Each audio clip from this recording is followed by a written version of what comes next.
Case पे आप? देखिए फैसल, बुनियादी तौर पे तो बात यह है कि जब गोल प्लाजा पे जो हुआ वो साना ना तो आप भी मेरा ख्याल है बातें कर करके थक गए हैं। जितना जी मेरा हाँ। ख्याल आप लोगों ने, सारी दुनिया इस पे अफसोस कर रही है और बेबसी का इजहार कर रही है अपनी जगह पे। लेकिन मैं आपको बताऊं फैसल, सियासी लोग जो है ना वो कहते हैं कि ना इनकी कमर होती है, जब कोई बात होती है तो झुक भी जाते हैं, और जब अपने मफादात हों तो ये सियासी मफादात की खातिर मुल्की मफादात को हमेशा उठा के फेंक देते हैं। अभी ये सारी जो बहस देख रहे हैं आप, आपका क्या ख्याल है कि ये कराची की मोहब्बत में हो रही है? कतई नहीं। तौर पे नहीं हो रही। अभी बस। देखें, अब ये मफादात की गेम है।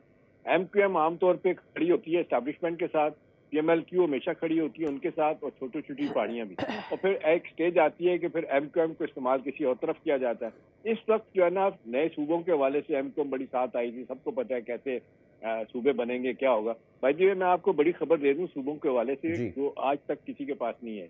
वो ये है कि 2 सूबे बनाने का फैसला हो चुका है। ओके। इनिशियली ये आपका हजारा सूबा केपी में और साउथ पंजाब ये बनेंगे, ये ठीक है। तय हो गया है। और ये हो टाइमलाइन क्या सकता है है कि इसकी अगले एहतिशाम बजट में, साहब? क्या टाइमलाइन है, कब तक? अभी देखें ना, ये तो अपना अगले साल बजट से में अनाउंस हो सकती है, लेकिन उससे पहले भी इसकी अनाउंसमेंट आ सकती है।